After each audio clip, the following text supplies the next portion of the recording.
Guys, it's Arabia, the serial entrepreneur, and welcome to my channel where we talk business, life, and family. So today we're going to be talking about business stuff. I started a print-on-demand business like 2 months ago, so we're going to talk about that. We're going to get into the website I chose to use. We're going to get into the print-on-demand company I chose to use, the pros and the cons, and how many sales I've generated thus far. So stay tuned.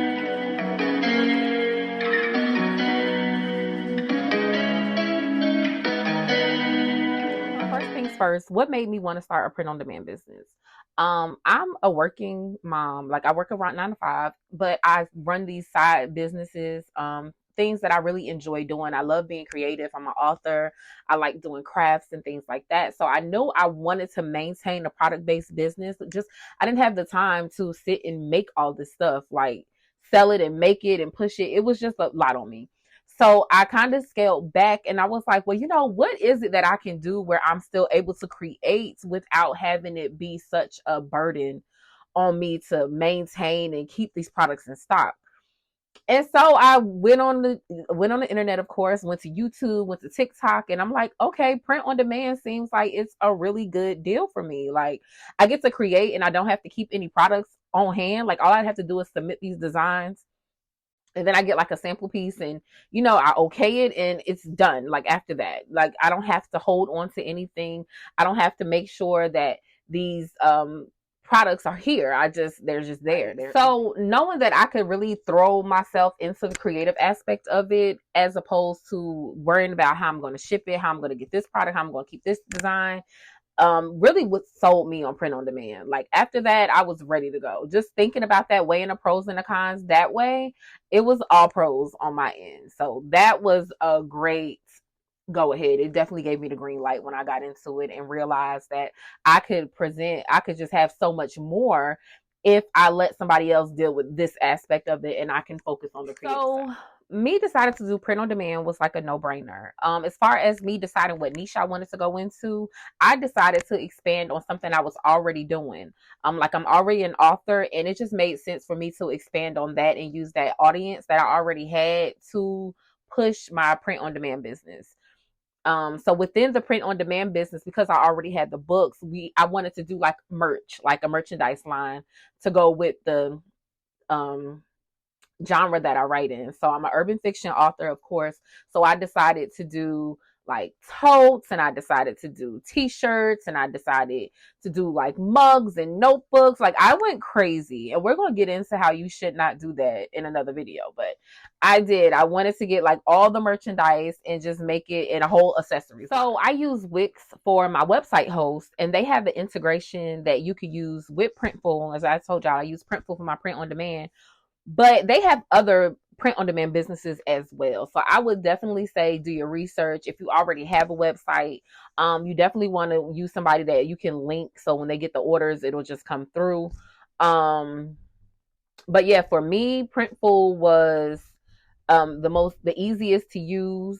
They have a drag and drop design going on. They have a lot of different fills you can use for your designs. They have all over prints. And the price of the products is not that bad. The price of shipping is not that bad. So I felt like you choose a product where you feel like you're able to actually make a profit off of it. And they were the best ones for me. Really wasn't any fees involved. It's free for you to actually use their platform. You don't have to pay any type of membership or anything like that. And that was music to my ears because, I'm trying to make money, not spend all the money on all of these different programs. And then, your profit ends up being like nothing because you didn't put all this money into this stuff. So that was definitely a plus for me. And I love it. So definitely do your research. I'm going to say that. So definitely try different ones, because I did try different platforms before I came to the one I wanted to actually use. So yeah, so definitely try different things before you make that decision, and just go with works best. We've been in business for 2 months now with this print on demand business, and I can say that it is not as easy as people make it seem. They tell you like, oh, you start this print on demand business, and that's all you have to do, and the products practically sell themselves. No, they don't. It is not as easy. Even me already having kind of like a base to start with from my readers, the people that read my books and stuff, it still has been a task selling this other merchandise.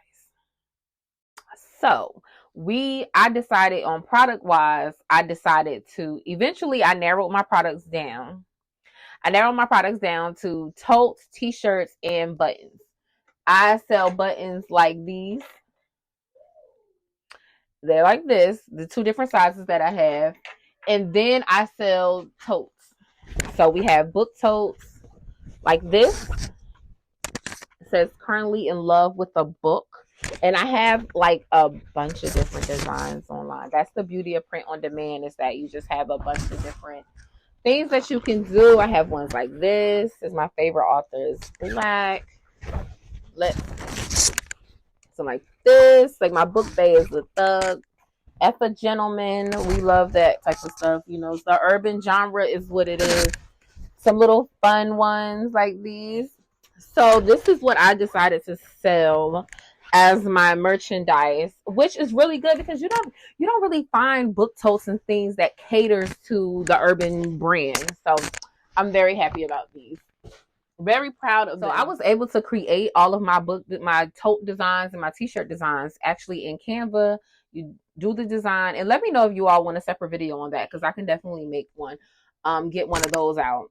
But you make the design in Canva, you save it as a PDF, and you're able to transfer it to Printful and put it on a tote. Printful also has a design space where you can fill different colors. You can use different prints. And so you can add a lot of elements to your totes or your designs or things that whatever you're trying to create within the app.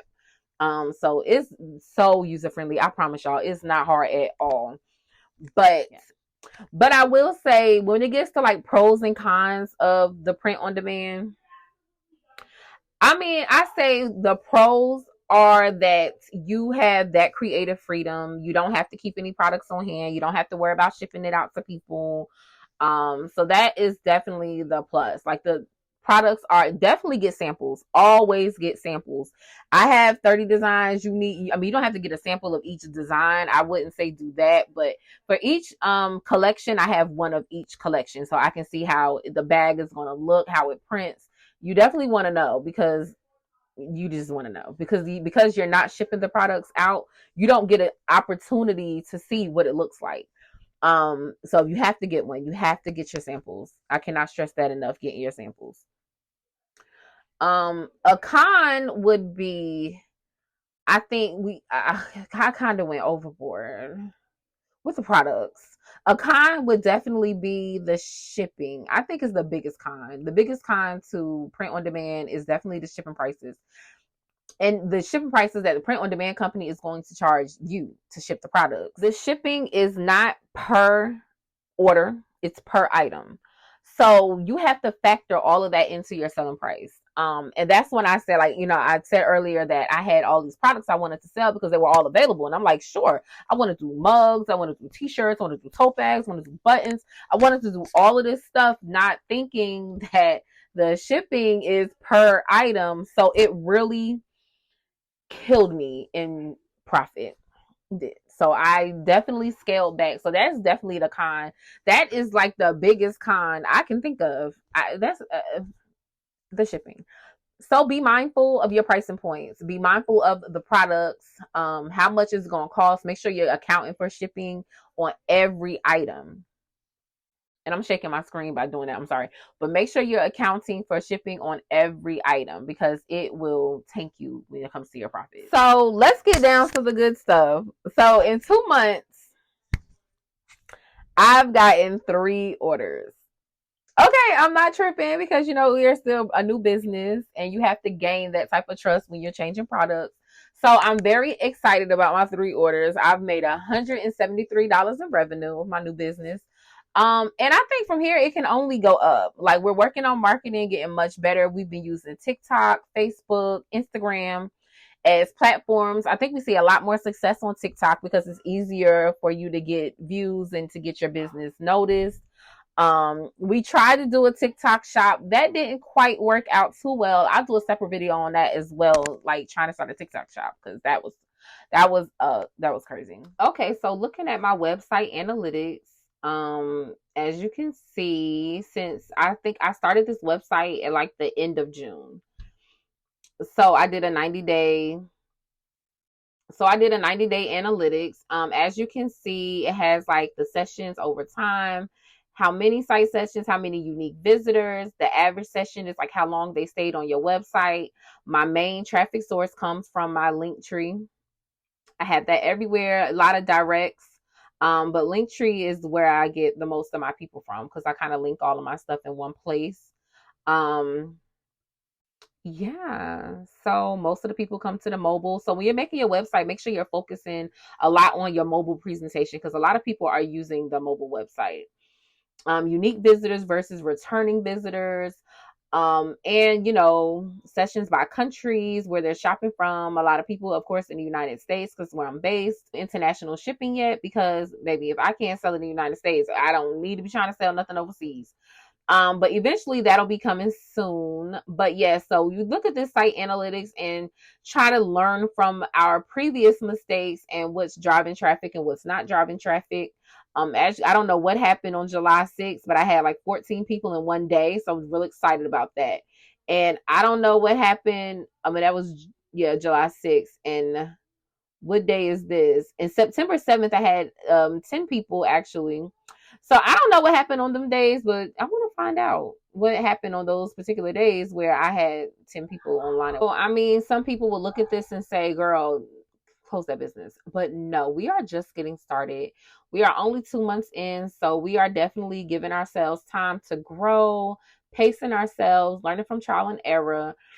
And we're just gonna make great things. And we are just getting started. We are only 2 months in, and I'm really excited about this business and hoping that it really catches on and takes off the way I want it to. So every week I'll be updating you guys and letting you know different things. So let me know what it is that you want me to take videos of. If it's the Canva, me doing designs in Canva, if it's me going on Printful and showing you guys how I do that, how do I create the totes, or the t-shirts, just let me know in the comments because I'll be more than happy to do some of them videos for you. And y'all, we are on a journey. Okay, we are starting fresh. I want y'all to be here every step of the way. See me make my mistakes, see me learn from the mistakes, get my business plans together, and I'm just gonna make it happen. So very excited. Y'all just stay tuned for more. Thank you.